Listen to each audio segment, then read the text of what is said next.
Kandice Vascocu is the boxing coach for the Troup Boxing Gym. In the brief time I got to meet her, she appeared to be the type of person I could really respect. From the way she interacted with her students, to her energetic and positive attitude, she is a person passionate about her sport. Please join me as we go to the Byron Payton Gymnasium and meet Kandice Vascocu. Okay, so today I'm recording with Kandice Vascocu. Good job. You did such a good job on my name. Thank you. You just call me Coach K. Coach K? That's what everybody calls me. So she's a boxing coach in Troup, Texas here, as you can see from the decor and people around. Yep. What up, Richie? So I'll kind of let you introduce yourself, what all your role is. Okay. We'll go from there. I am the head coach and president of our association. It's a nonprofit. It's the Byron Payton Gymnasium, but it's Troup Boxing Gym Association, so it's a nonprofit.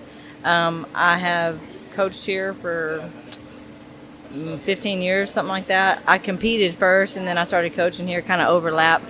I think I'm going on 16 years now, so yeah. Yeah.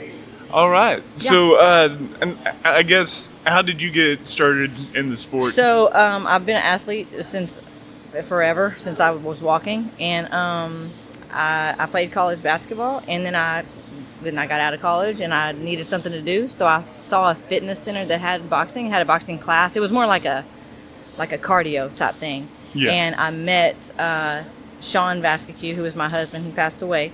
So he coached here. He was the coach, and he saw me that I was doing the cardio class and thought, I might be a good fighter. So he approached me. Basically, the rest is history. I fought for a little while, and then we got married, and then I started coaching with him. Yeah. Yeah. So, I mean, what? I guess what drew you to the fighting? sport? Yeah. Well, I'm competitive in everything.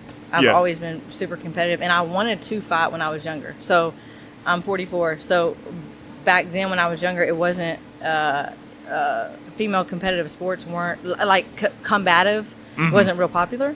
Yeah. They have wrestling and stuff, but they didn't have that where I'm from. I'm from Maybank. It's a small town. So when I wanted to box when I was younger, but my dad wouldn't allow me to. So he fought when he was younger. So I always had a punching bag around or a mattress to punch, something like that, but he would never allow me to compete. So when I saw something here, when I moved to the Tyler area, which is the town right outside of here, everybody knows that. When I moved there and saw that it was available, it was just it just drew me to it because I've always I like to fight. Yeah. That's probably bad, but not like I want to go beat somebody up. I like the competition of it. Yeah. So, yeah. Would you say because you said you played basketball and stuff, which sport do you like better? So my favorite sport is basketball. It's my first love. I'll always love it. I used to sleep with my basketball beside me. I mean, I love basketball, but this has definitely grown on me. So it's a different kind of love. I love teaching boxing. I love playing basketball. I loved competing in boxing, but I love to teach it. It's there's so much behind it. I mean, people see it and think it's just somebody going out there and fighting. It really is a sweet science. It truly is. Yeah. There's a lot to it. Yeah. So I guess what would you say is the biggest misconception about boxing? That you're just supposed to go. It's offensive. I would say the misconception is that it's offensive because it really is defensive. It's footwork and defense, and then the timing and the hand speed and all that is contributors. But I think the fact that people think it's an offensive sport, you have to do and do and do, when it's really, in my opinion, the way I teach it, is footwork and defense to set up the offense. And I think it's looked at the opposite for a lot of people. Yeah. Why do you think it has that idea behind it, just people not knowing, or is I think people just not knowing. So just somebody off the street, you're going to see somebody boxing, you're think, who punches who the best or more, or who has the knockout. But it's about how to get to that, not just doing it. Yeah. Does that make sense? Yeah, no. A little bit. Yeah. So, because you said you competed a while, so what is it like going into a sport like boxing? So I competed for about 2.5 years, and then it started overlapping into the coaching. So I did a little bit at the same time. It was terrifying. So I played basketball forever. I played everything, soccer, volleyball, all of it, track. I was scared my very first basketball game when I was a little kid, like 5 years old. But I was never scared to do any other sport except boxing. So it's the fear. And a lot of people get stage fright, but it wasn't that. It was just, I don't know, it's just different. It's because you're by yourself. Yeah, okay. It's just like, you have a team, like your stablemates who you train with, but you don't really, when you're out there, you're by yourself. So it was scary. As you get doing it a little bit, the nerves kind of do fade. I had 13 fights, so it's not like I had a ton of fights, but they did start to fade. So I have some fighters who've had a handful of fights, and I have some who've had 40 or 50 fights. Yeah. Even the one who's had 40 or 50 fights still get a little bit nervous. So I think that is something that was hard for me personally to adapt to. Yeah. But other than that, it was, it's fun. Once the bell rings, it's easy. So would you say it's more like the lead up to the fight? Probably the lead up. Not the camp or the training. It's just like right before you get your hands wrapped, you listen to music. You're about to go out there, you know a little bit about this person because it's amateurs, you don't know a ton. Or you might, it depends on who you're fighting. And you just go out there and hope you don't get knocked out.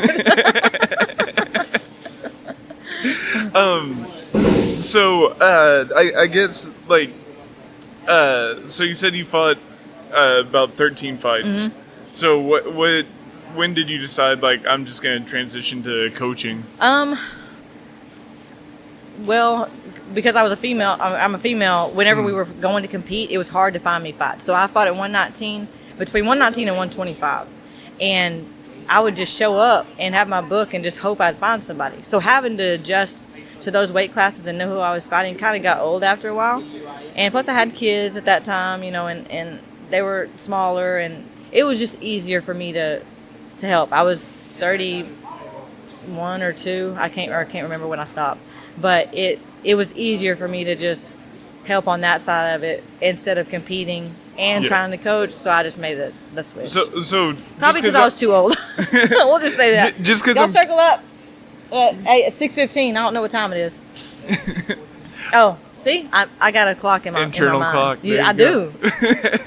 So I was just curious because I know in football age 30, you're pretty much ancient, right? Because that's the sport I know. I don't know boxing so much.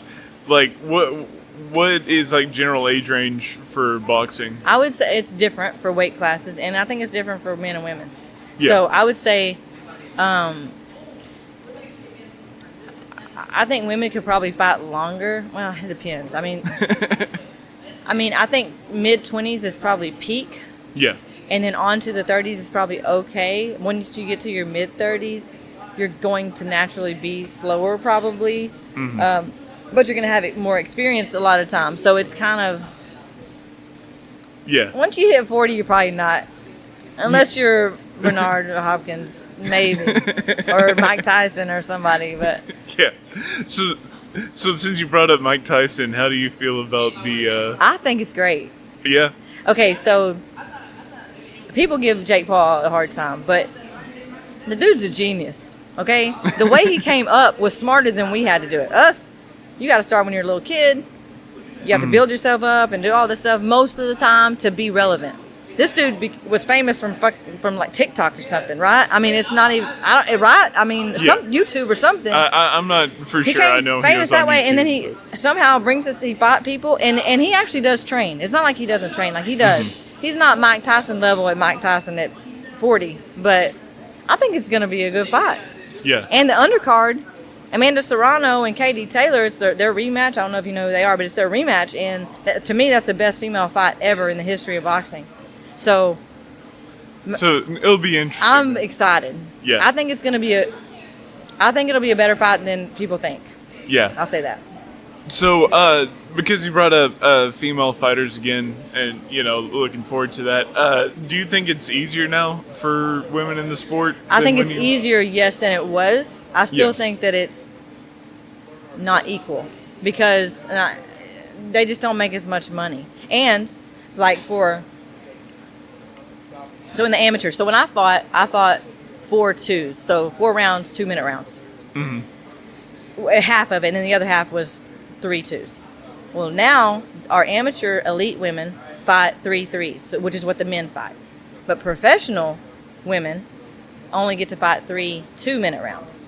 Now, there have been Amanda Serrano, and I think there was one other one that they allowed them to fight the 3 minutes. But they don't. A minute difference in a fight is huge. Yeah. It doesn't seem like it, but it is. Yeah. So I don't like that they won't let it be equal, because we need that extra minute too. You know, it's a part of it. So we've come a long way, but I don't think we're where we need to be yet. Yeah. So I guess even you're talking about amateur to professional, but like, would you say there's more women competing now? Oh, like, yeah. Is it easier for an amateur to get a fight now? Yes. Now it really depends on age and weight. Like the smaller girls, they have a little bit harder time. I have a young boxer. She's 13 and she's 85 to 90 pounds. So that in a little area is hard to find. If we go to nationals, we're probably going to find the same 5 or 6 people all the time. But as she gets older and, women grow and get the weight, she's going to get above 100 pounds, there'll be more of a variety. Right now it's hard because she's little. Then I have a 125 elite, like female. She can get fights basically anytime we go anywhere. So and that's for little boys too. It's just a little bit more difficult when they're under 100 pounds. So I think it's kind of even, I would say. It's kind of difficult for some. Like I have a 203 male. He'd been fighting for 3 years and had like 5 fights. We just can't find him any fights because he was 16 when he started, and there's not much 16-year-olds that are 203 pounds that are fighting. They're playing football. So do you think that's also just our area, or do you think that's... I think area has a lot to do with it, but we will travel. But to go to a big tournament, you have to have a certain amount of fights. So if you can't get something local, and kids are in school or they get work or whatever, it's hard to get those fights. So it's kind of like a catch-22. We're either going to go and be the underdog because we don't have any experience and just to go, or we just got to kind of wait around and see if we can get somebody matched here. So it's kind of a toss-up. Yeah. So what is like the process of like matching? So now there's different ways, but let's just say our Golden Gloves. We have our East Texas Golden Gloves, which is our regional Golden Gloves, and then a state Golden Gloves, then nationals. So for our regionals, each team is aware of when you call in. So they call in to the matchmaker. I'm usually the matchmaker. So they call in to me. They give me their team name, who's all going to fight, their birth date, all that kind of stuff. And then we match people up. We make a bracket. It's a 3-day tournament. And whoever wins that, if you're elite, you advance to state, we had that in March. And then whoever wins that from each region, so there's like Austin, San Antonio, East Texas, Dallas, Fort Worth, Rio Grande Valley, I can't remember, but there's like 13 or 14. So the winner of that one goes to nationals. We actually have Adrian Salazar out of this gym going, and then Diana Rosales, she's out of Blas gym. She's from Tyler, going to Detroit, Michigan to fight in like 3 weeks. Oh, okay. Yeah, it's going to be awesome. Yeah, that's Can't cool. wait. So I kind of want to go back into your history. So once you said, about 2 years in, you started mixing fighting with coaching. Yes. Mm-hmm. So what was that transition like for you? Was that easy, or? It was difficult.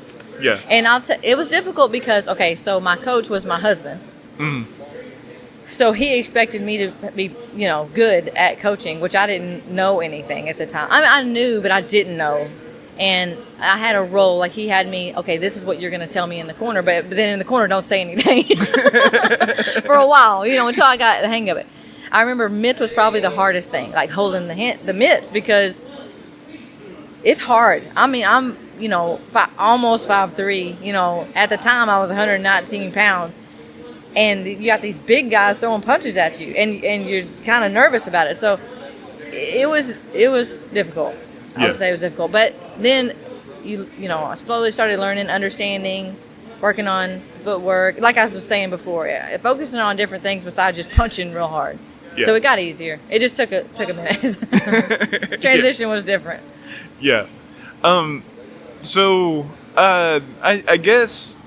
Could you tell me like a little bit of the history of like the organization? Okay. So The Byron Payton Gymnasium is named after Byron Payton. He was, okay, so Sean is a third generation fighter. His dad, Bobby, and then his grandfather, Lucky. Lucky Vascocu was known for being, like, he was the mayor of Troup, he was the magic man, he was taught swimming around here, like, everything. So when he started Troup Boxing Association, it wasn't this building. When he started the process, he had a fighter named Byron Payton. Byron Payton lost his first 11 fights, I believe, just straight in a row. But he never quit. Kept going. Then he won, like, all kinds of stuff. I mean, like, I don't know how many in a row, but a bunch of them. I have an article over there. Then he was a part of Team USA. And at 16 years old, because then it was 16, not 18, of the age as far as competing as a quote-unquote adult. Now we do have that, but it's labeled different, like junior and youth. Yeah. But so he traveled with the team, and they were going to the Pan Am Games, and they were actually in a plane crash. And Lucky didn't go. He had the flu, so he didn't go. But Byron did, and obviously he passed away. Then they built this gym and named it after him. And that was in 1980 or maybe 1981. And then it's at the Colorado Springs where they have the USA team, the list of all the people that were on there, it's on there. So it's pretty cool. But so Lucky coached, Bobby, his son, fought and coached a little bit, and then Sean, which is my husband who passed away, he fought and coached too. And then whenever I came along, obviously, I'm the next one. Yeah. Fought and coach, yeah. So you think your kids are going to fight and coach? My kids don't want to compete. They did really have to learn. We made them learn just so they would know how to defend themselves. But as far as coaching, my oldest daughter, she's starting to learn the official side of it. So she wants to be a referee and an official. She wants to learn that part of it. Okay. So she's going in that direction, which is what Lucky's wife, Betty, did, and then my Aunt Sherry and Uncle Joe. So it's like a family thing. Everybody does something, but they were officials more. Yeah. So, yeah. No, that's cool. It's kind of cool. Kind of like and legacy. I really think my son, Peyton, I think he will, but he's 16 and he cares about girls. Yeah. Right now, he don't care about this. Yeah. So I guess if somebody's wanting to get into the sport of boxing, what would you suggest they do? So I actually have a program for it. I have an intro class. So because, I got a pretty big group over there, and for somebody to come in and just know what's going on, it's going to be hard because it takes me away from people who already know the basics. So I actually have like a 4-class program. So they come in, they do 4 separate classes to learn the basics. It's either me and I have 2 other people who coach it. And once they've done that, they can come into the class, they know the basic drills, they know what to do, and then we go from there. Half of the people quit before you get through the first floor. Yeah. The other half, they hang around. And then half of them decide they want to compete, and half of them just want to do the training. Because once you get in there and you're sparring with somebody and you get hit in the face, it's different. What did Mike Tyson say? Everybody got a plan until they get hit in the face. It's the truth. Yeah. It's not the same. You think you know what's going on until you get clocked. Yeah. So, I mean, that's what I personally do that. I think there are lots of gyms around. Some of them you might just be able to go in. But for me, I like the intro part so that they learn the basics. Because if you don't have that, it's going to be hard to get in there with anybody. Yeah. So, like, for, like, people just coming in and stuff, what would you think, like, their misconception about it is? Or...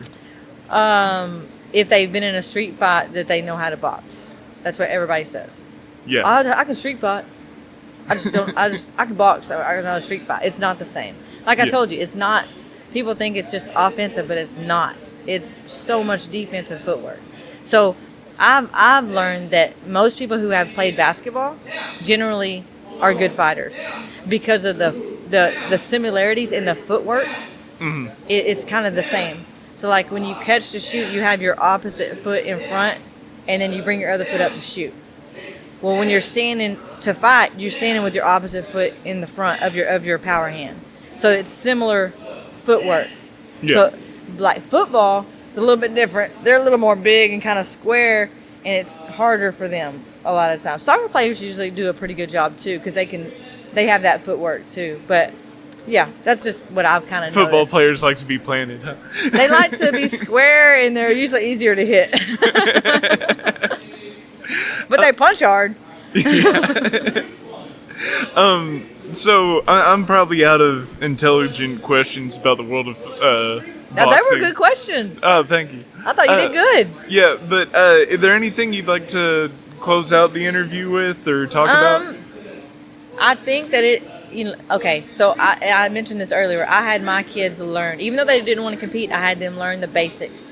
I think it is very important for everybody to do that. I really do. If my gym, whoever's gym, I think it's important to at least know the basics of how to defend yourself. Because you never know if you're going to get in a bad situation. And just knowing how to throw a punch could save you. Because it's seconds. Really, just knowing how to throw a basic punch. Because most people are going to come at you crazy. If you can just throw a straight punch and get yourself out of there, you're probably in a good spot. Especially as a female, you know? Yeah. So I made my kids do it. If I had more kids, I would make them do it. I think it's a good idea for everybody to at least learn the basics. That's what I would say. Yeah. All right. Thank you very much. All right. It was a lot of fun. Cool Isaac, to. right? Yeah. Yes. Did I say or Isaiah? Isaac. I had it right. Yeah, Yes. you had it right. I'm not Now, good how with do you names. spell it? With 2 S's or 2 A's? You know what? I have an Isaac, and he always says he spells it wrong. He says his mom spelled it wrong, and he has 2 A's. Yeah, that's right. I think. Yeah. So is it the normal to spell it that way? Yeah, it's normal to Okay, spell then it his with is 2 the A's. opposite. Oh, okay. His No. is the other way, because he's always like, my mom messed it up. Red roses too, I see them bloom. Oh, hi. You made it to the end of the video. That's pretty cool. You must have liked it. I had a fun time recording it. I hope you did like it. Well, if you liked it, you might as well share it with other people. You might as well like the video. Go ahead and subscribe because I make videos like that all the time. So, yeah.